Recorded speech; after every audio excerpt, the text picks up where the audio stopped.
Vous le savez, on a des auditeurs qui adorent écrire. Antoine Bernier nous a pondu un roman qui est tout simplement fantastique. C'est Elliot, qui est un personnage qui retourne dans le passé en 1925, où il devra apprendre la vie rudimentaire de cette époque-là, mais également apprendre du passé, justement. Et vous pourrez retrouver plusieurs choses que vous aurez vues au fil des épisodes du trio économique au fil du temps. Même certains personnages vont vous faire penser à vos animateurs préférés.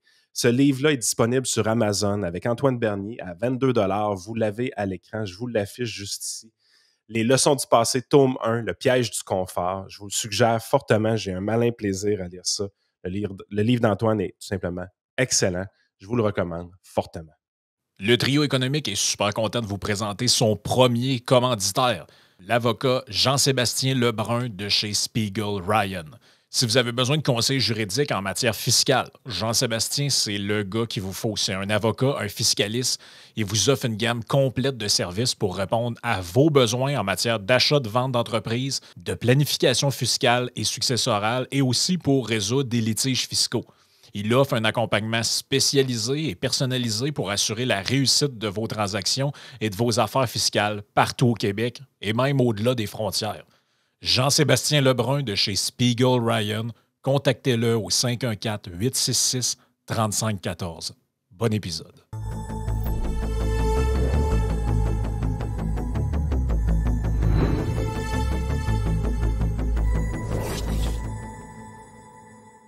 Bienvenue dans le trio économique. Si vous êtes comme moi et que vous manquez de temps dans votre vie pour lire des bons livres, écoutez le trio économique pour avoir un bon résumé. Aujourd'hui, La route de la servitude de Frédéric Hayek.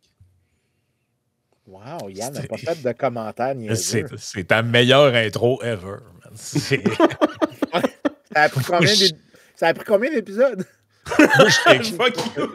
Moi, j'étais comme j'attendais le crash. J'étais là, c'est clair que ça se finit pas bien de même, cette introduction-là. Ouais, moi aussi, j'avais une anticipation très négative. J'étais là, je vais me faire pogner dans le détail. Il y a quelque chose qui s'en vient. Non, mais je suis obligé d'avouer, je vais être franc avec vous autres, j'ai pas tant la tête à faire un podcast après-midi. Je veux dire, pour le service financier, on s'entend, on est lundi 7 avril quand on enregistre. Là, je veux dire, troisième journée un peu folle en bourse là, avec les tarifs réciproques de Trump et le Liberation Day de la semaine passée. Fait que, moi, je me fais bombarder par tout le monde.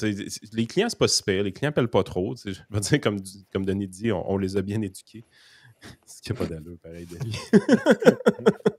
mais tu sais, on se fait bombarder d'informations, puis c'est le fun, dans le sens qu'il y a beaucoup de stocks à lire, il y a des stocks qu'on apprend aussi, puis tout.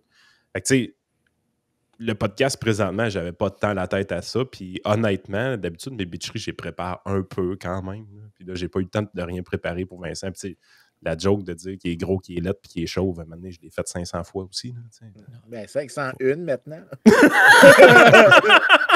dis ça de même. Ah, finalement, Chris. C'est ça, hein? C'est low-key delivery. Ouais, c'est ça.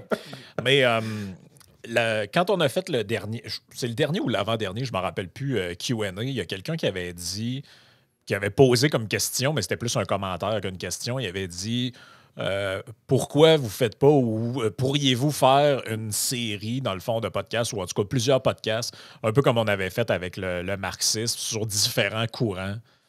Ou différents auteurs économiques. On a déjà parlé dans le passé de Keynes dans un podcast. Bref, c'était pas vraiment une manière... On y allait plus par sujet, mais c'est vrai que tu peux y aller par sujet ou par question, mais tu peux y aller par auteur aussi. Puis là, ben, Vincent avait proposé de commencer par Frédéric Hayek, The Road to Serfdom, donc la route de la servitude en français. C'est un classique parce que ce livre-là, je l'ai entendu parler souvent. Là, puis je me rappelle d'avoir failli le lire une ou deux fois. Là. Ben, moi, j'avais déjà fait un podcast là-dessus, genre 4-5 ans, de quoi de même. Parce que c'est un livre, honnêtement, qui est quand même assez facile à lire. C'est pas le plus dur à lire de Hayek, vraiment pas. Il est accessible à tout le monde. Ce qui n'est pas toujours le cas pour les livres d'économie ou de philosophie, parce que Hayek, c'est un économiste, mais c'est un philosophe aussi. Il est rentré dans des affaires assez assez théoriques, qui ne sont pas tant accessibles pour le grand public.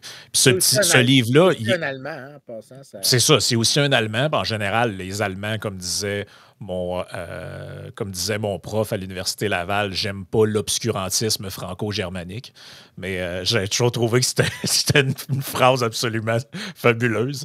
Mais parce que les Allemands, souvent, écrivent comme des pieds.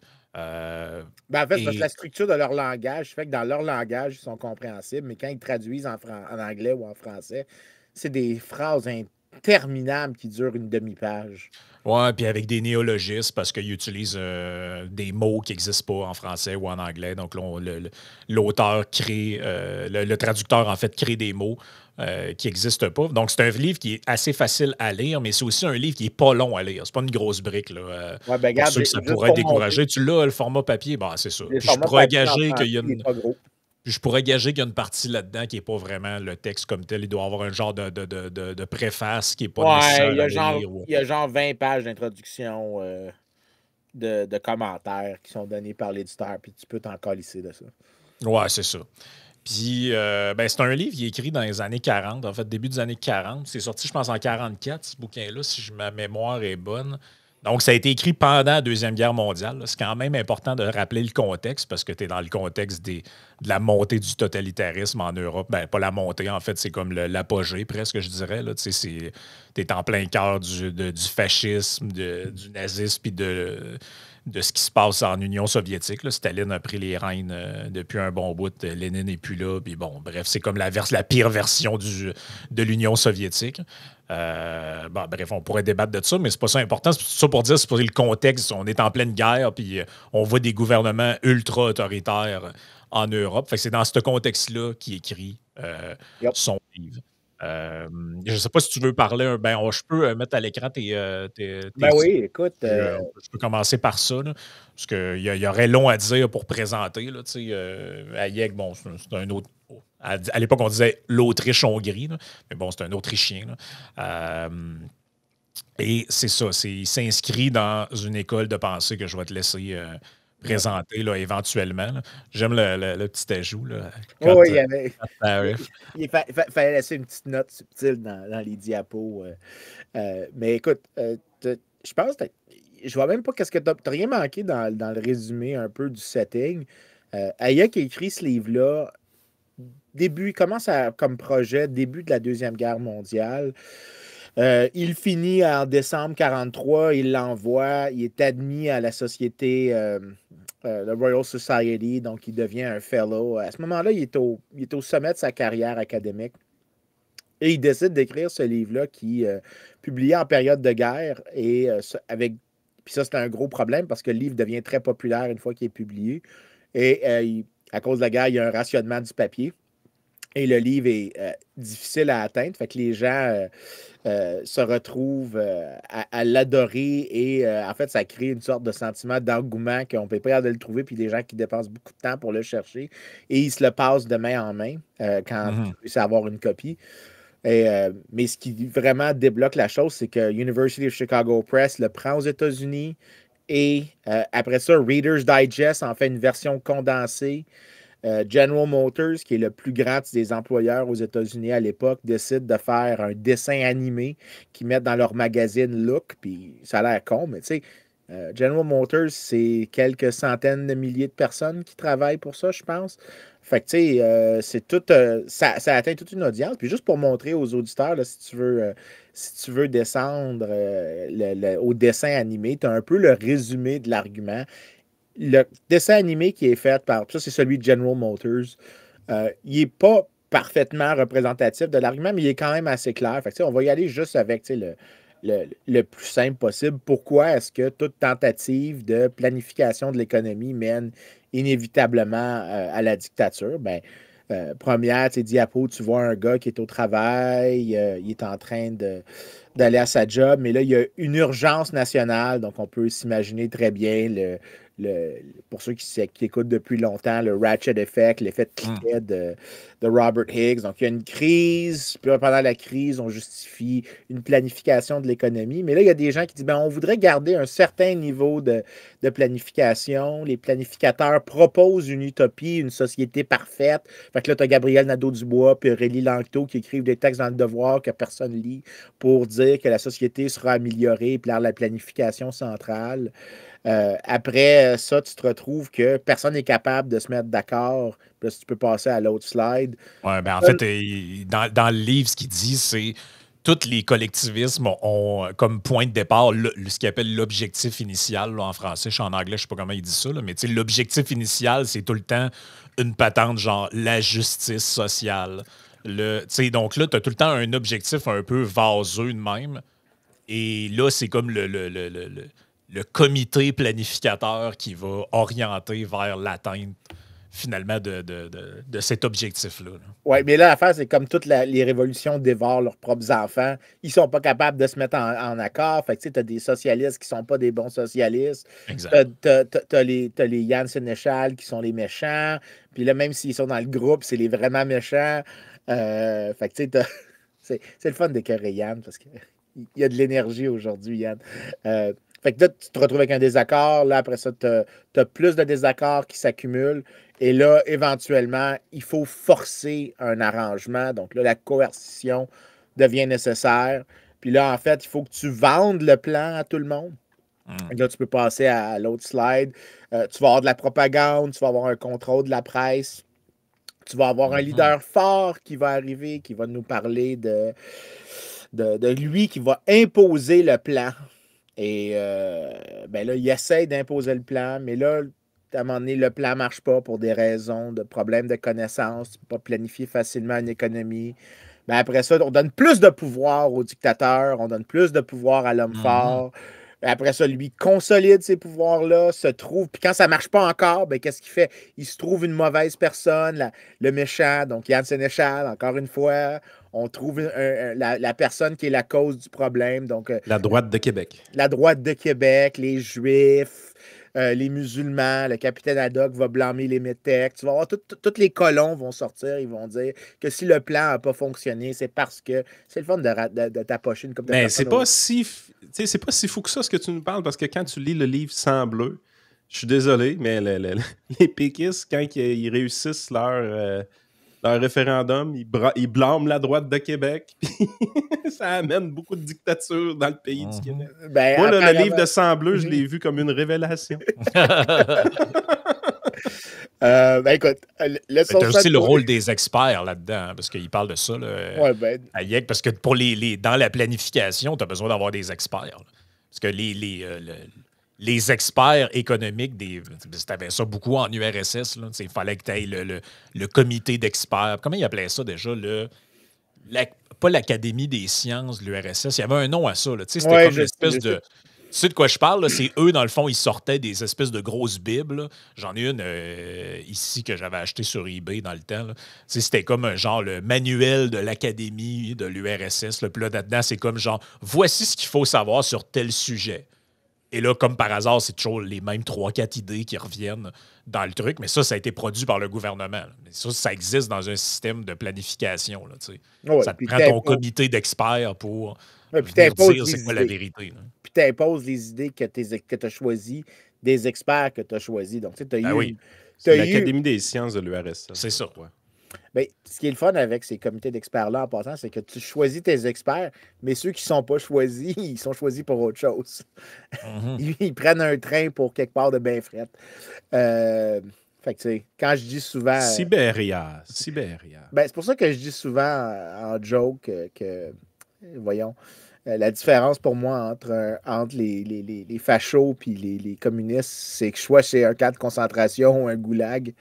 Tu sais, c'est pas vraiment... le plus violent. C'est ça, je suis pas sûr que c'est un choix que j'ai envie de faire. Mais en tout cas, continue l'histoire. Donc là, le leader a encore plus de pouvoir. Il a blâmé son bouc émissaire. Mais là, en ayant éliminé le bouc émissaire, peut-être la personne qui était résistante, par exemple les Koulaks, les paysans qui ne participent pas, mais là, la résistance est réduite. Il peut planifier encore. Mais là, ta profession est planifiée, tes salaires sont planifiés, tes récréations sont planifiées, tes Quand jeux tu regardes sont un peu planifiés. de vidéos sur l'Holodomor, la famine en Ukraine, tu vois ça, l'effet du bouc émissaire sacrifié, puis tout. C'est assez spectaculaire quand même. Ben écoute, ça décrit bien les dérives vers l'autoritarisme. Puis éventuellement, tu te retrouves avec, bien sûr, c'est toi qui se retrouve au poteau d'exécution. Donc, tu sais, l'histoire finit toujours un peu comme ça. Je sais pas qu'est-ce qui s'est passé. Dans un pays qui implante le communisme, c'est-tu toi ou moi qui est sacrifié en premier? On est tous les deux fusillés, c'est sûr. C'est quel qui est le fusillé en premier, selon toi? Écoute, je vais y aller avec la ligne de Benjamin Franklin quand il parlait de ce qui allait se passer après qu'ils aient signé la déclaration d'indépendance. Sir, they may hang us separately, they may hang us together, but they will hang us. J'adore. Ma perspective, c'est que ça me dérange. Je vois pas vraiment la différence si tu y vas en premier ou j'y vais en deuxième. Mais écoute, c'est quand même un bon résumé. Mais écoute, ça, c'est le résumé le plus simple possible que je peux te faire du livre de Hayek. C'est que toute forme de planification centrale, d'une manière ou d'une autre, doit mener à un régime autoritaire. Okay? Donc, tu n'as pas d'autre alternative. En fait, c'est même c'est un slippery slope, si tu veux, une pente glissante qui mène ultimement vers ça.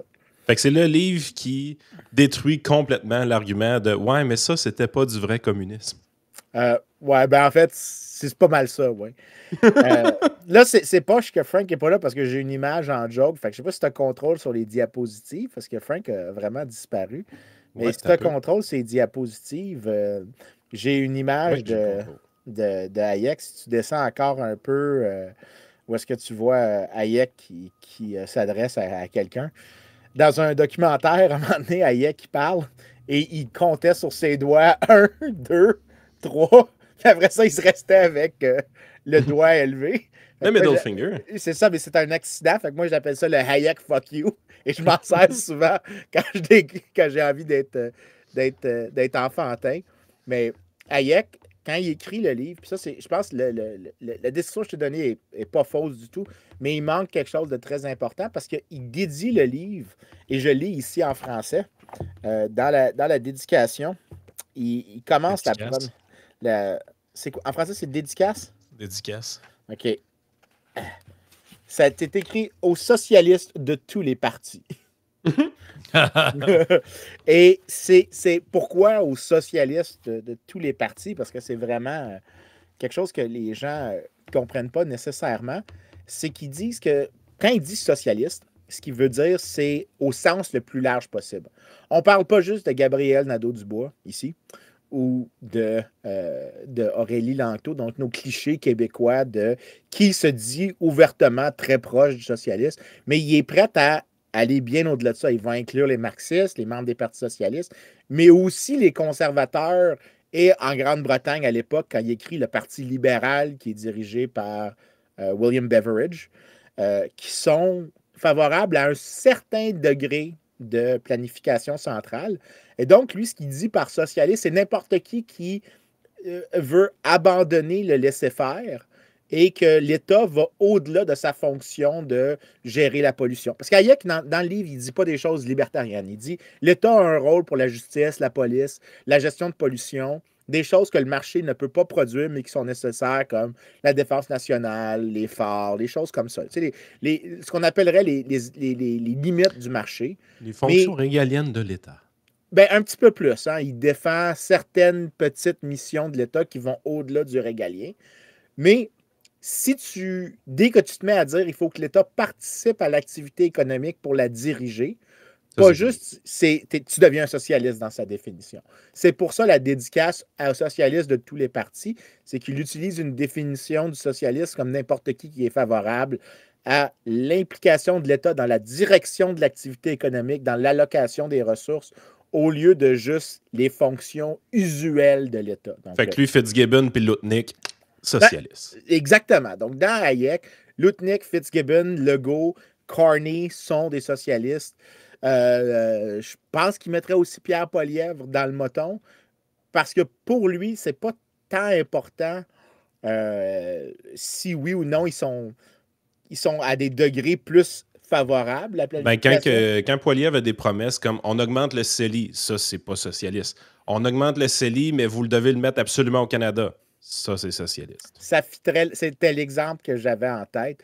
Donc ici, en gros, tu essaies de diriger l'activité économique au lieu de juste agir dans, encore une fois, le régalien plus, si tu veux. Puis, c'est quand même assez intéressant de la manière dont il présente ça, parce que là, c'est un virus. OK? Le socialisme, c'est un virus. Puis, Je suis d'accord. Puis, il y a des personnes qui veulent l'avoir.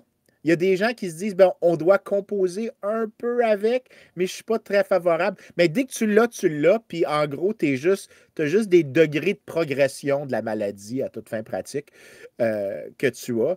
Mais ultimement, le virus finit par tuer. Donc, pourquoi Hayek dit que peu importe ta position, pourquoi aux socialistes de tous les partis, ben, tu mènes inévitablement vers une dégradation loin de la démocratie en fonction. Je vais réexpliquer un peu plus sur pourquoi, mais c'est vraiment ça ici. C'est la logique que tout le monde qui embrasse même un iota de socialisme va aller dans la direction de. C'est juste que si c'est celui qui en veut le moins qui commence le jeu, ça va juste prendre plus de temps que tu te rendes à la destination, mais tu vas te rendre à la destination. Fait que c'est le fun. Après 19 minutes, on vient de passer au travers de l'analyse de la dédicace du livre. Maintenant, allons-y avec la préface, Vincent.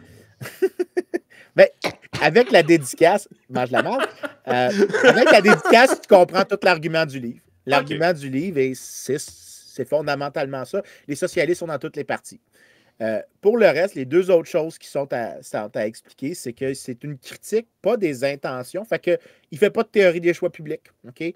Il se met un argument de quatrième trio. Il fait juste dire que même si tous les joueurs sont bien intentionnés, que c'est des anges, ils ne seront pas capables.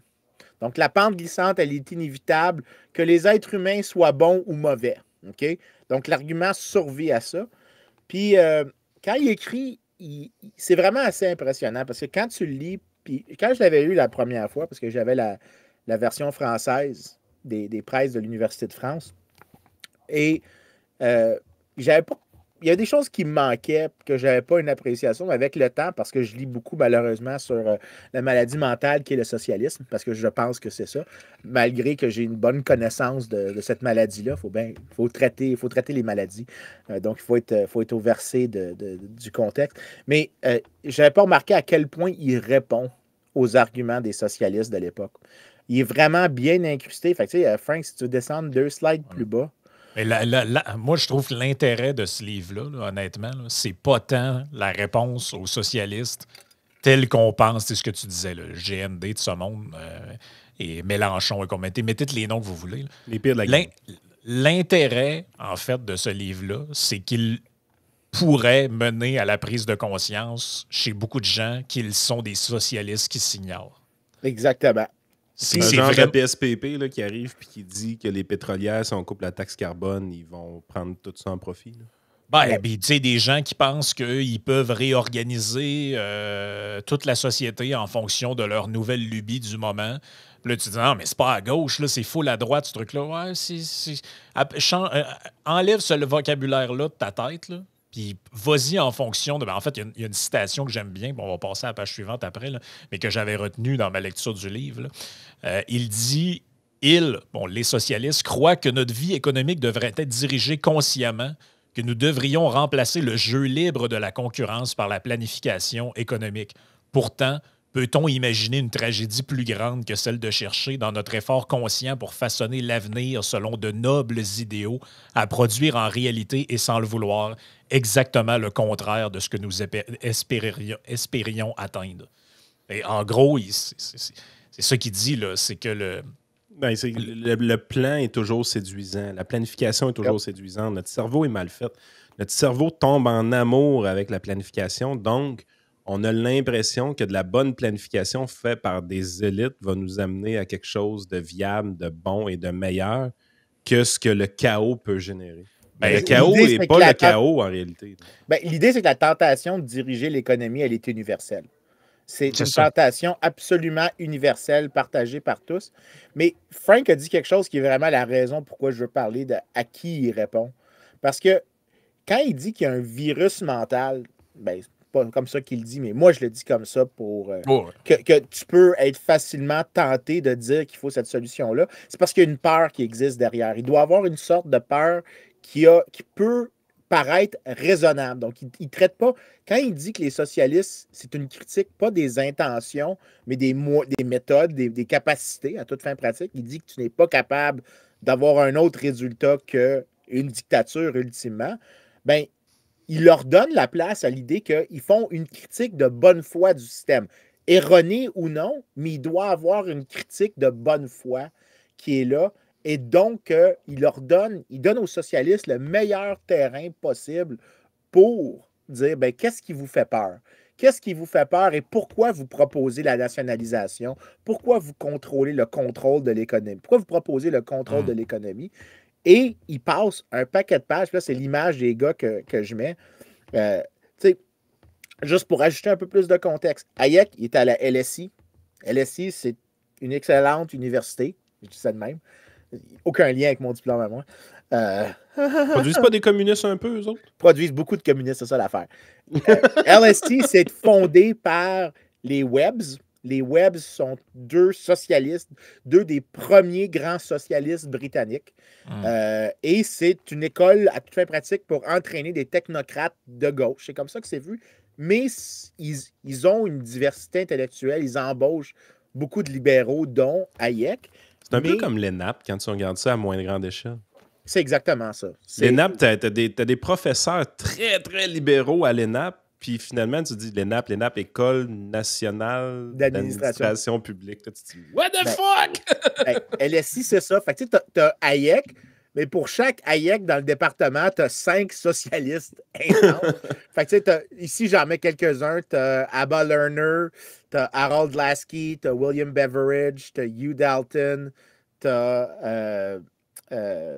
J'en ai un que je blank ici. Oscar Lange. C'est tous ceux qui sont dans cet univers-là. Quand tu as passé, ils étaient encore là, eux autres, ou non? Popper n'est pas encore là. Qui? Et quand tu as passé à LSI, les gars n'étaient plus là. Ils sont tous morts. C'est tout mort, ce monde-là. Okay. Il y a encore beaucoup de socialistes, par contre, à LSI. Non, ça, malheureusement, c'est la seule chose. Ça meurt pas, ça. La seule chose que le socialisme ne réussit pas à créer en termes de pénurie, c'est des socialistes. Ça, je ne sais pas pourquoi. Genre, everything they touch turns to shit, but somehow they create socialists. Well, I have no reply to that. Écoute, c'est comme l'idée que... Écoute, mais ça a tout l'air du bon monde.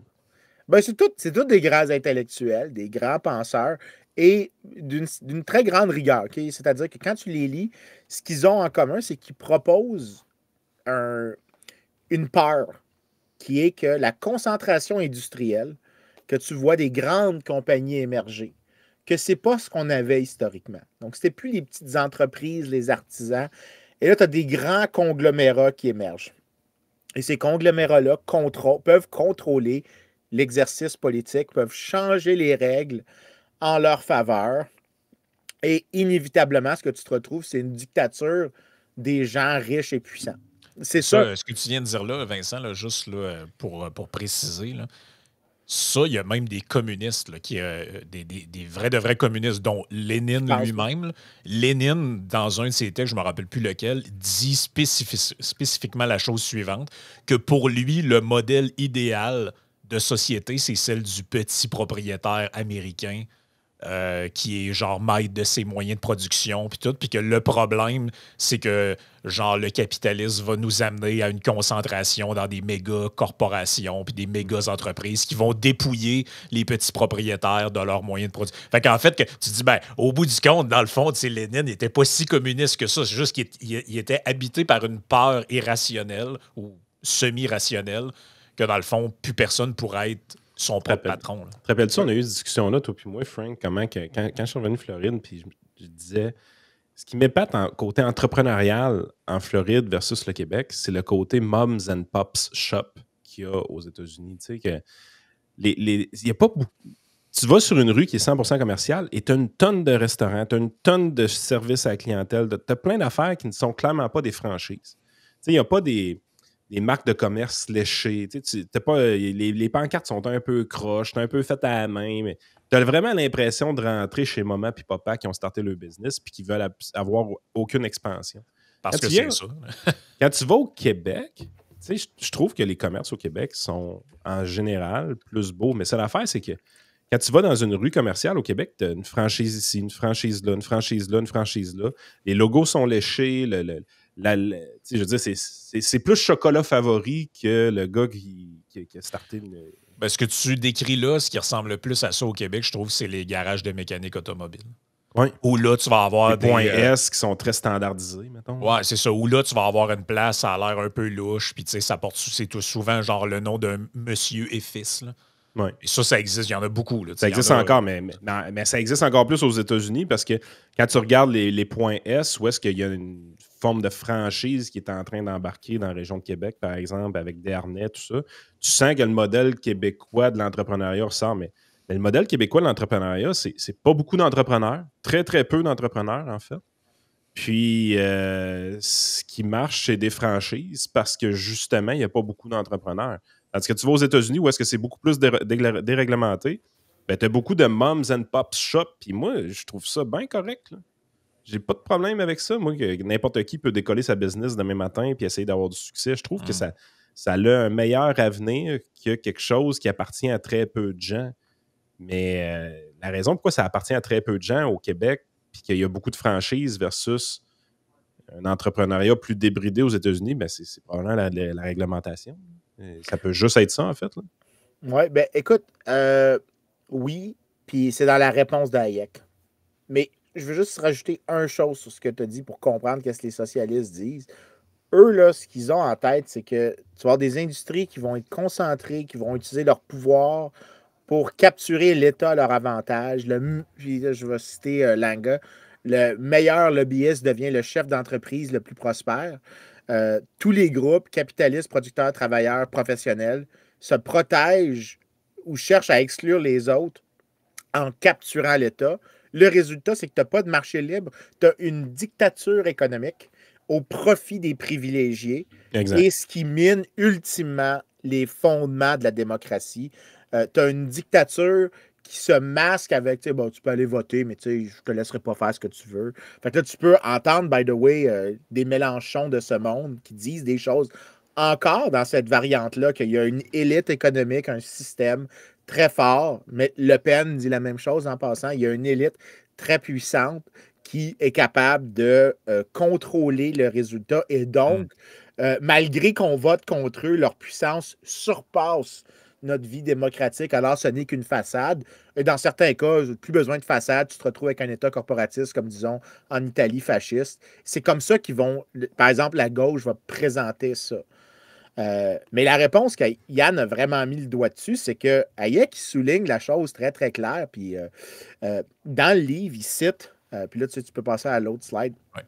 Excuse Frank avec les deux slides plutôt, c'est parce qu'il y a plusieurs livres.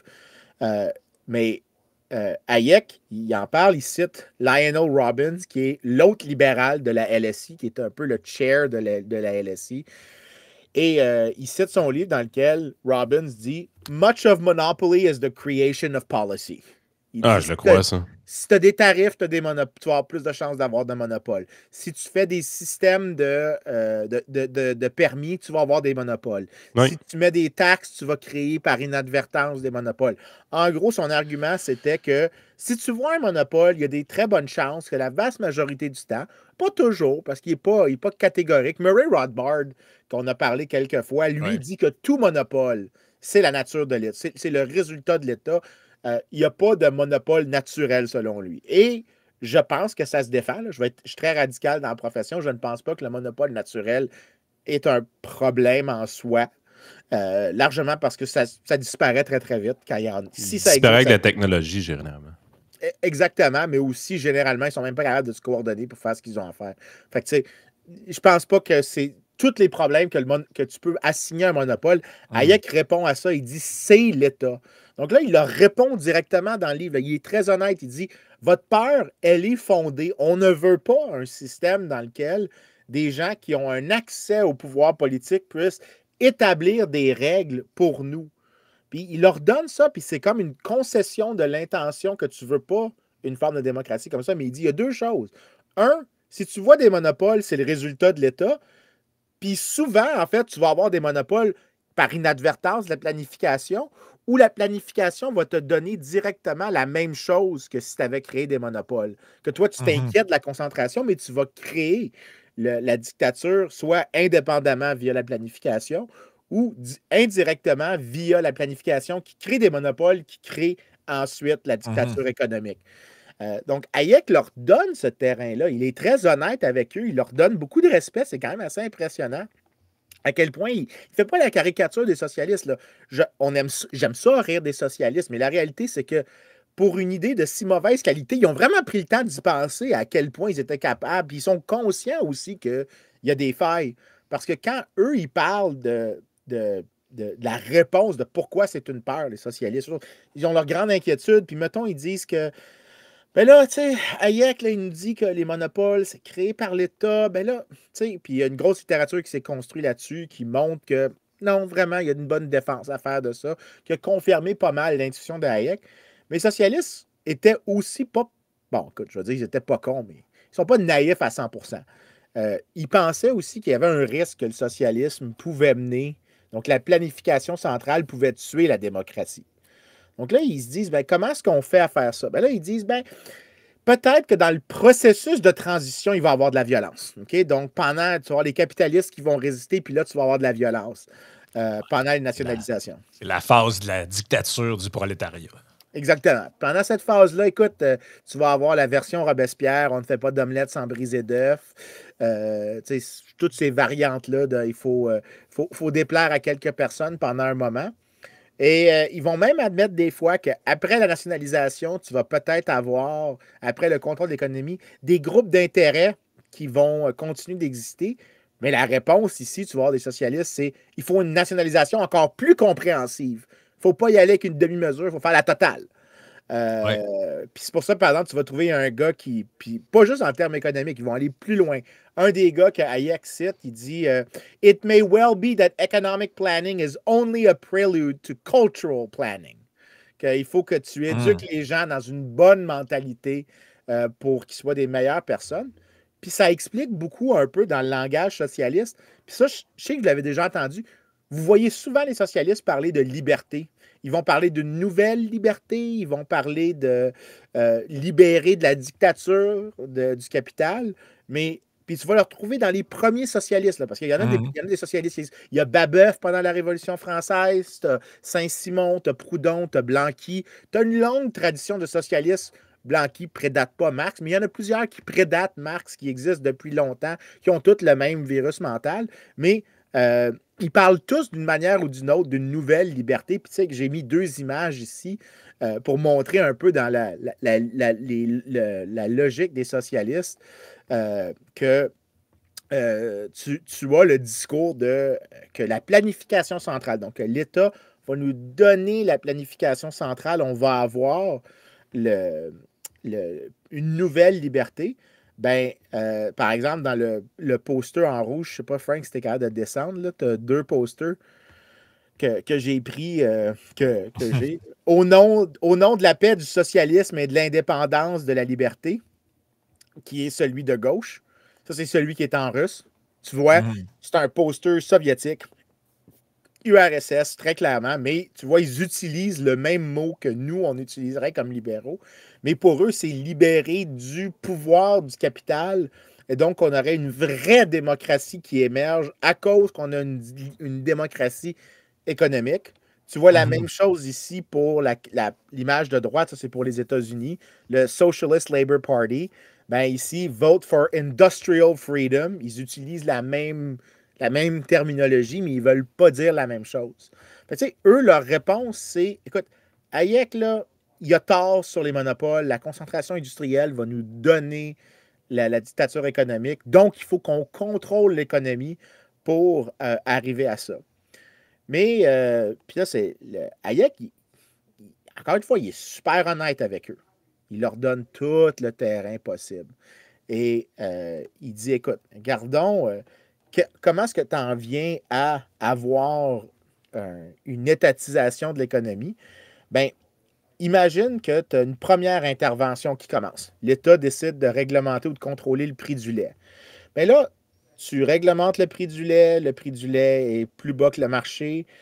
Donc là, tu te retrouves avec des pénuries. Tu n'as pas assez de lait pour les consommateurs. Mais là, les gens qui dépendaient du lait vont se plaindre. Ils vont aller voir les législateurs. En allant voir les législateurs, ils vont demander une nouvelle intervention qu'ils vont imposer à d'autres personnes. Et là, tu vas cumuler des interventions. Mais tous les groupes d'intérêt vont quand même s'affronter entre eux.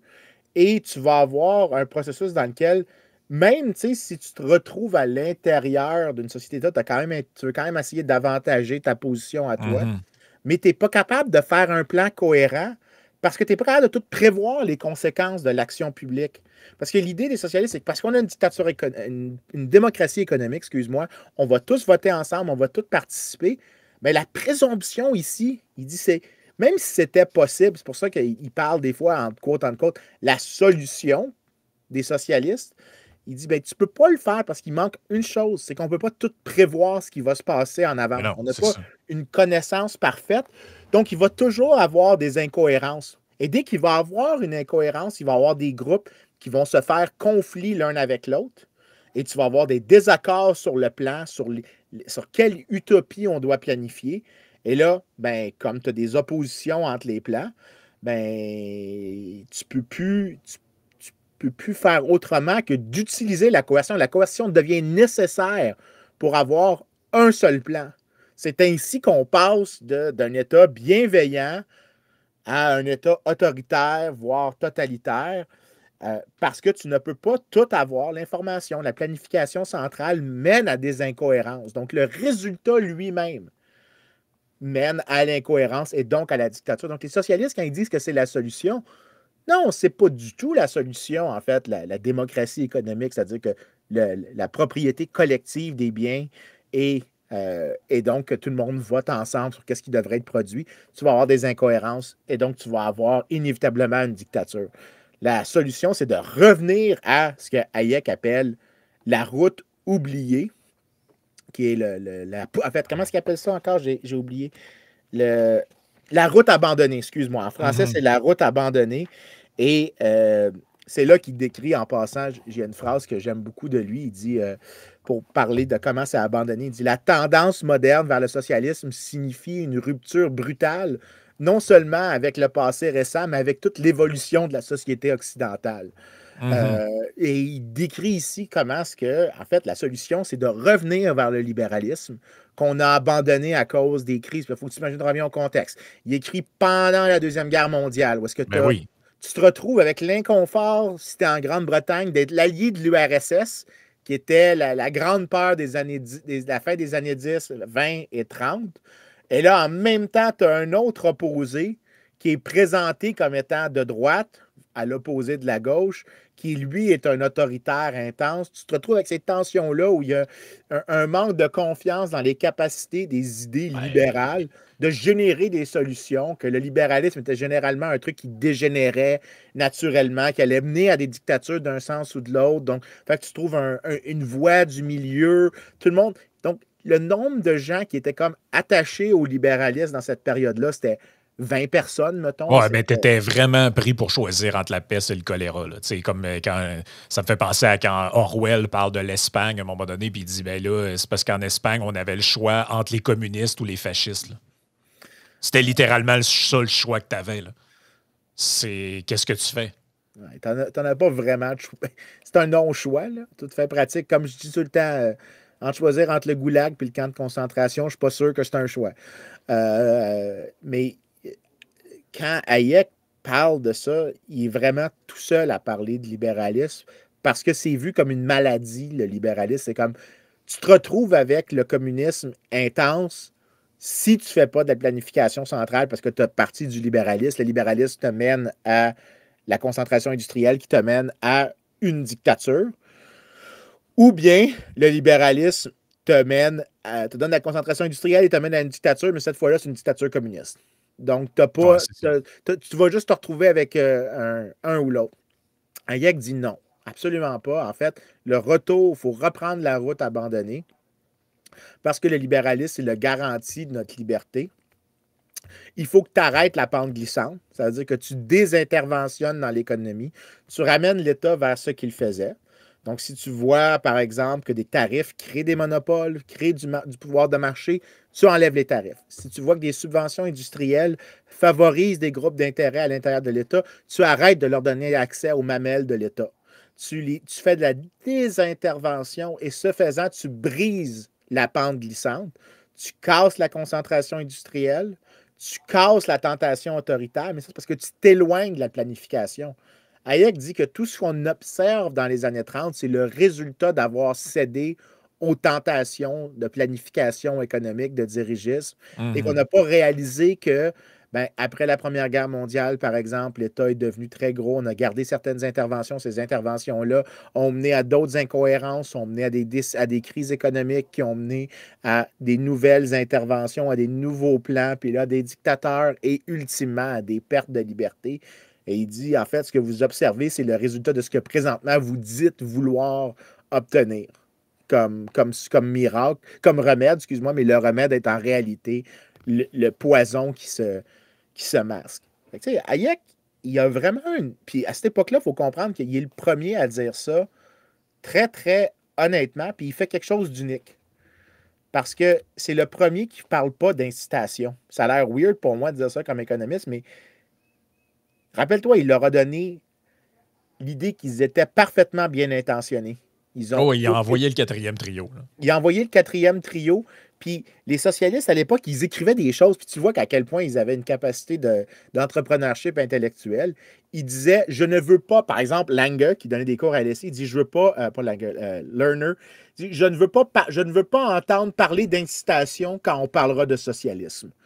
Puis t'es là comme, ben oui, il faudra en parler, Ouais, mais ils ont comme réussi à framer la conversation en disant, il n'y a pas de théorie des choix publics, ça n'existait pas encore à l'époque, mais tu ne pouvais pas invoquer l'idée que le planificateur faisait des erreurs délibérément. En fait, qu'il allait essayer de capturer le processus lui-même comme planificateur. Donc, toute l'idée que nous, on dit que, puis que je répète tout le temps, que les règles du jeu sont importantes parce que si les joueurs ont des incitations, ils essayent d'utiliser l'État pour s'enrichir. Ça, tu ne peux pas l'avoir là-dedans. Dans l'argument de Hayek, il leur donne tout sur ça. Mais, puis ça, moi, c'est pas mal la conclusion de ça que j'arrive, c'est que c'est quand même, tu sais, c'est un argument puissant, le qu'Hayek a livré, que tu vas avoir inévitablement une dictature avec la planification, que déplanifier l'économie, c'est la solution pour revenir vers la démocratie. Mais Hayek l'a fait avec son argument de 4e trio. Si tu prends l'argument de premier trio, qui est la dernière slide que j'ai avant une petite chose que je vais donner aux auditeurs, comme ça ils peuvent avoir accès à l'argument. La théorie des choix publics explique pourquoi l'URSS ne fonctionne pas, indépendamment de ce que Hayek dit. Parce que ceux qui étaient en charge, ça, c'est 2 articles que moi j'adore en économie. Si tu es celui qui est dans le politburo ou qui est en charge du plan central, c'est toi qui décides pour les autres.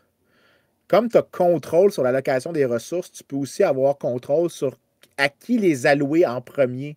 Donc, toi, par ton contrôle, tu peux monétiser ton contrôle.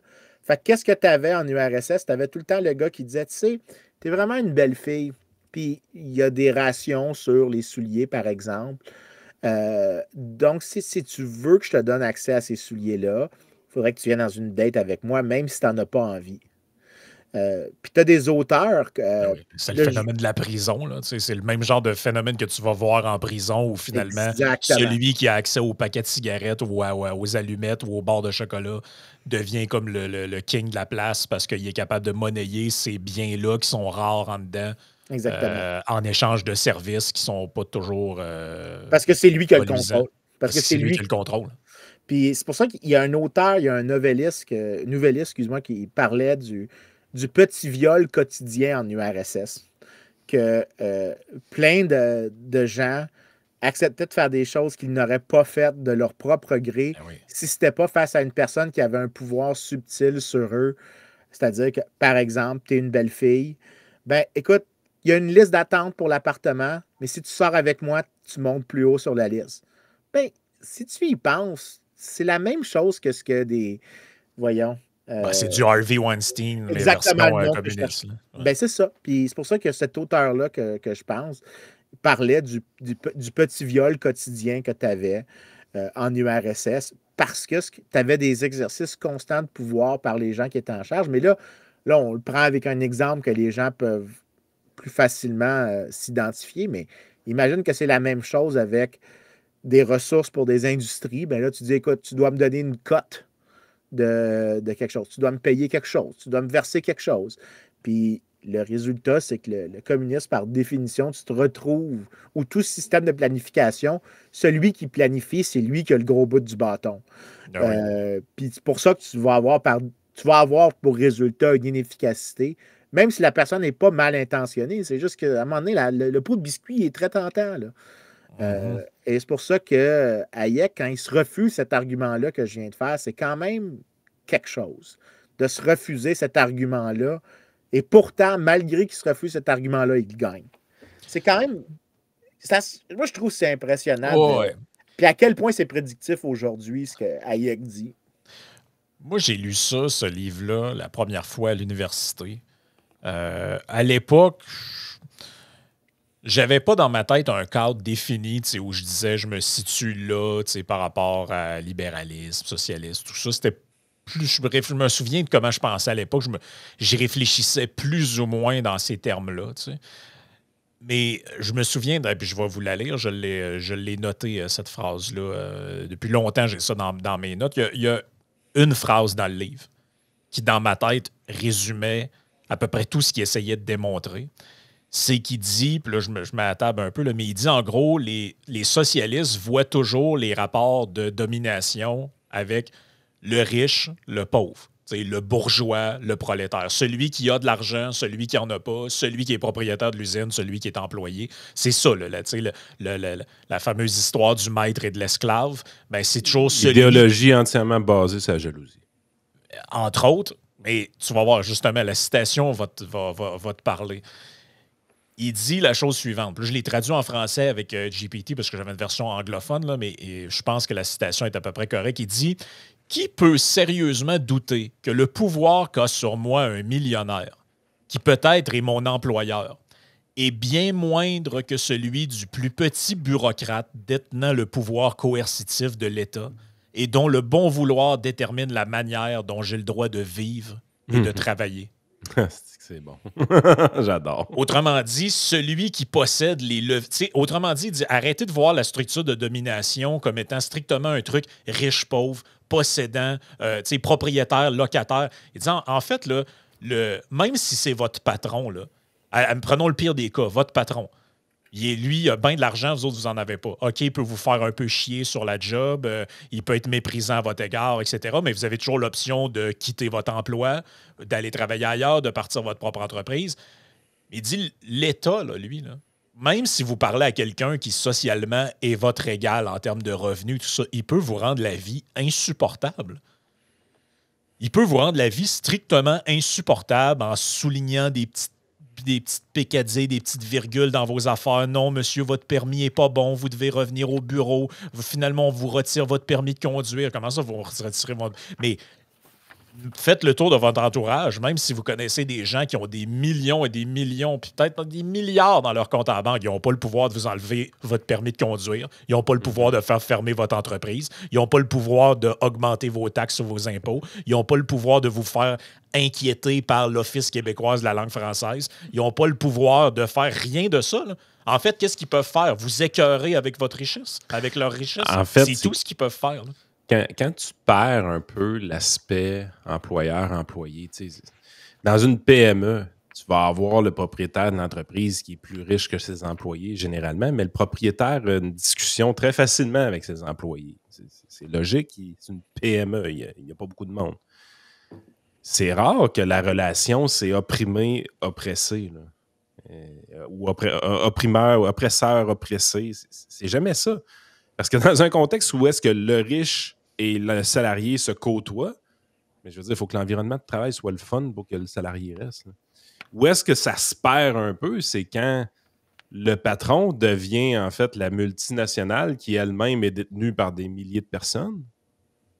Puis là, après ça, tu as les employés. Fait que des fois, tu as un sentiment que l'employé est pris un peu comme un numéro, puis l'employé est choqué contre le patron, mais le patron, c'est juste quelqu'un qui est salarié lui aussi, mais qui gagne un peu plus cher. Même ultimement, le PDG n'est qu'un salarié en bout de ligne, mais qui gagne plus cher aussi. Il peut gagner dans les millions, c'est sûr. Mais là, on brise le lien de proximité entre le salarié puis le patron multimillionnaire, si tu veux.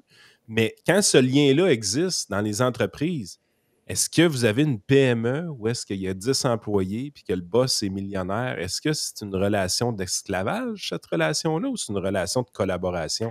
Moi, je peux te dire une affaire, par exemple. Quand j'appelle le fisc tabarnak, j'ai l'impression d'être un hostie d'esclave au téléphone, par contre. Ben oui, puis en plus, juste avant que tu répondes, Vincent, c'est que ce qu'il dit implicitement, c'est que dans cette relation-là, prenons le millionnaire ou le milliardaire qui te fait chier, il y a toujours un opting out quelque part.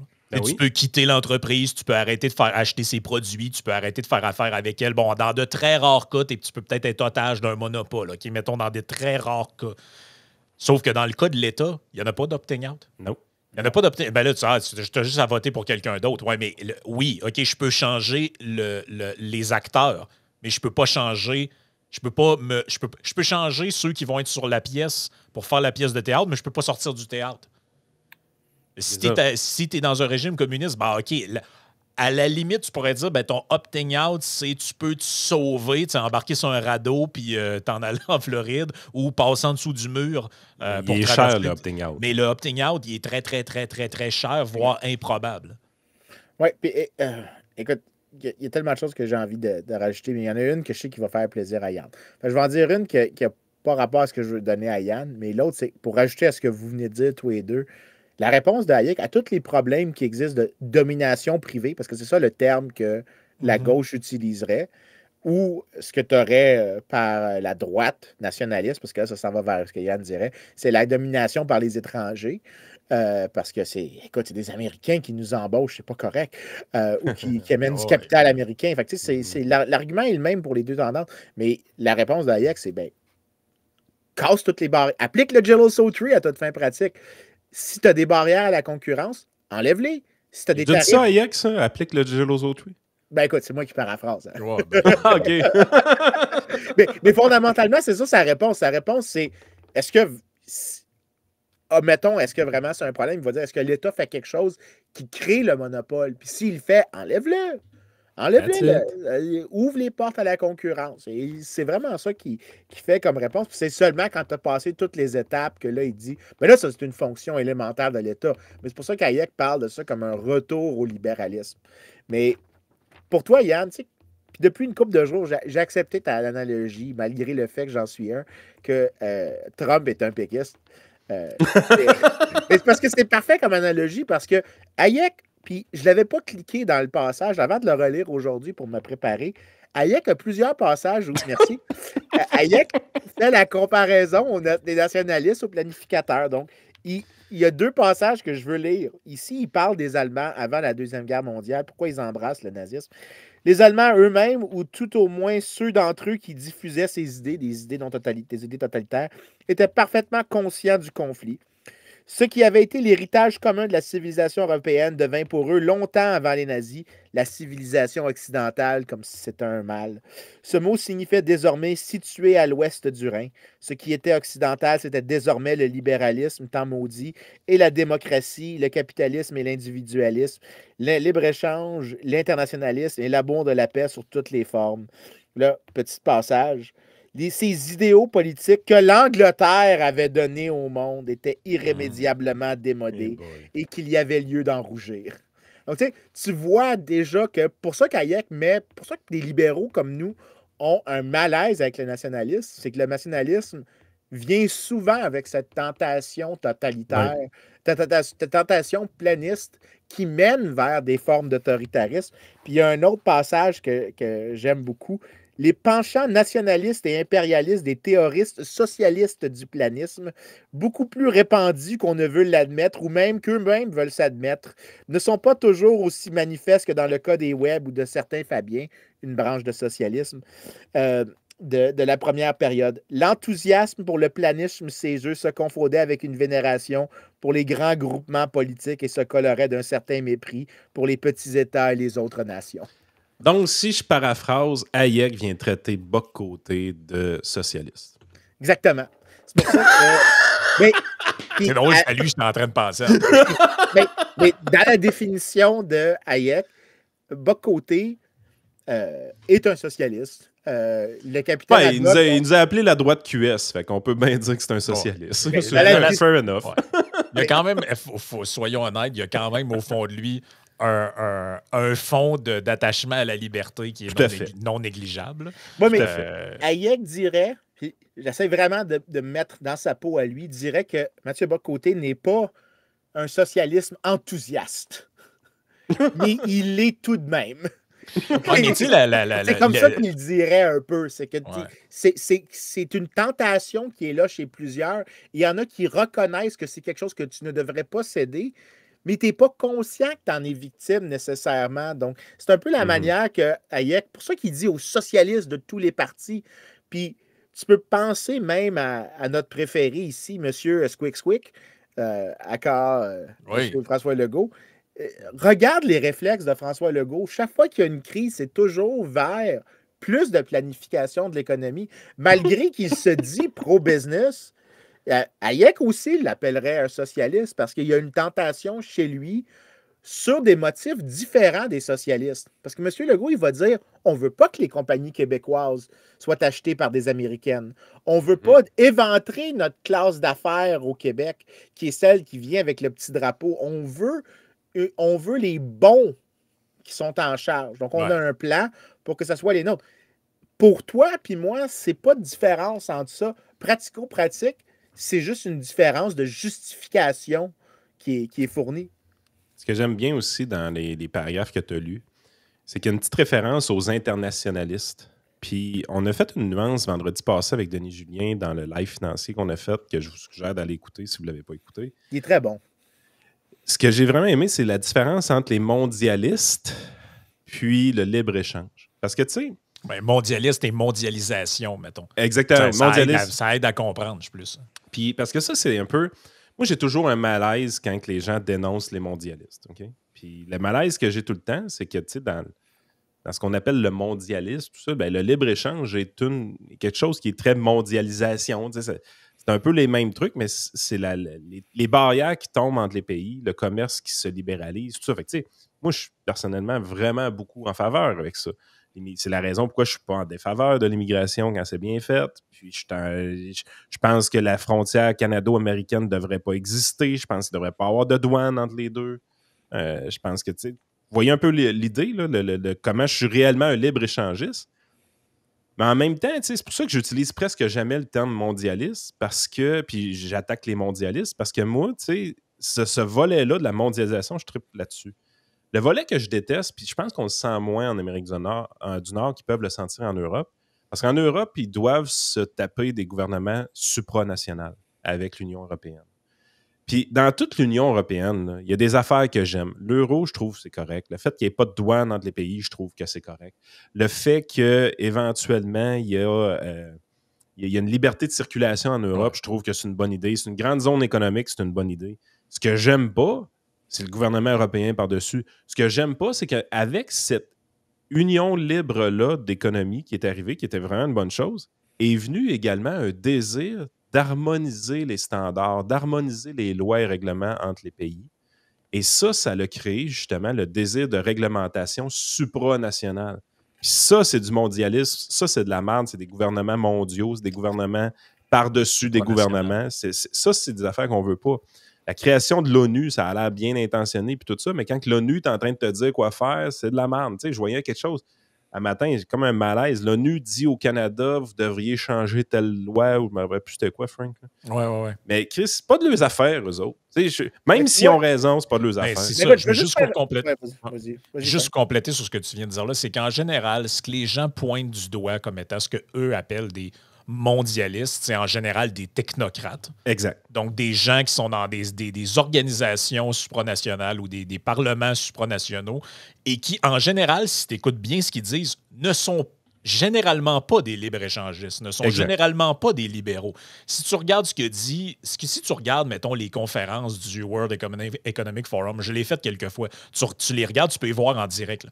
Puis en général, ce que tu as comme type d'intervention là-dedans, c'est faut orienter l'économie vers le net zéro, il faut promouvoir diversity, equity, inclusion. À la date, là, ces deux trucs-là, il n'y a rien de libéral là-dedans. Là. C'est de dire qu'il faut forcer les entreprises à changer leurs activités pour aller ailleurs, ou encore des trucs comme Mark Carney défend dans son livre Values, de genre, lui, il va même jusqu'à dire que le libre-échange devrait être conditionnel à des pays qui partagent tes valeurs.